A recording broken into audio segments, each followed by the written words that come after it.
Shalom everyone from the Integral House of Israel. We're going to be going over the last Aliyah from Parashah, Vayeshev. I'll be reading today from the book of Genesis, chapter 40, verse 1 through 23.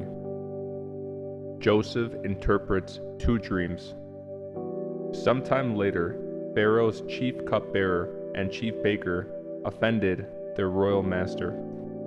Pharaoh became angry with these two officials, and he put them in the prison where Joseph was, in the palace of the captain of the guard.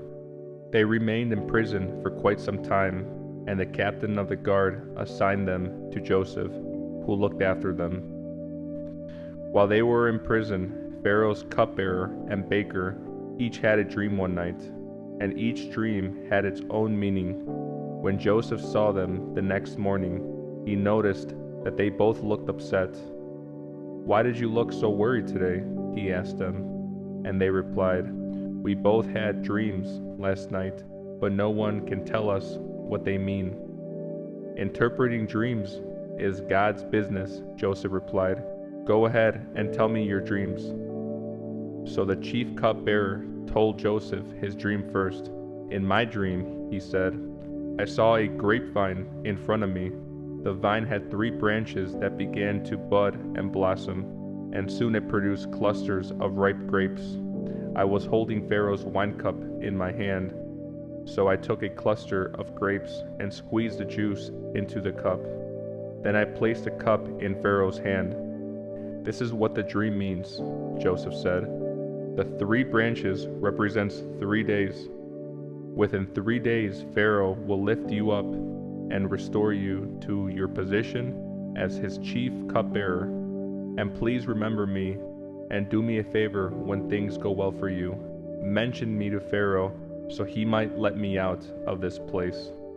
For I was kidnapped from my homeland, the land of the Hebrews, and now I'm here in prison, but I did nothing to deserve it." When the chief baker saw that Joseph had given the first dream such a positive interpretation, he said to Joseph, "I had a dream too. In my dream, there were 3 baskets of white pastries stacked on my head. The top basket contained all kinds of pastries for Pharaoh, but the birds came and ate them from the basket on my head." "This is what the dream means," Joseph told him. "The 3 baskets also represented 3 days. 3 days from now, Pharaoh will lift you up and impale your body on a pole. Then 3 birds will come and peck away at your flesh." Pharaoh's birthday came 3 days later, and he prepared a banquet for all his officials and staff. He summoned his chief cupbearer and chief baker to join the other officials. He then restored the chief cupbearer to his former position, so he could again hand Pharaoh his cup. But Pharaoh impaled the chief baker, just as Joseph had predicted when he interpreted his dream. Pharaoh's chief cupbearer, however, forgot all about Joseph, never giving him another thought.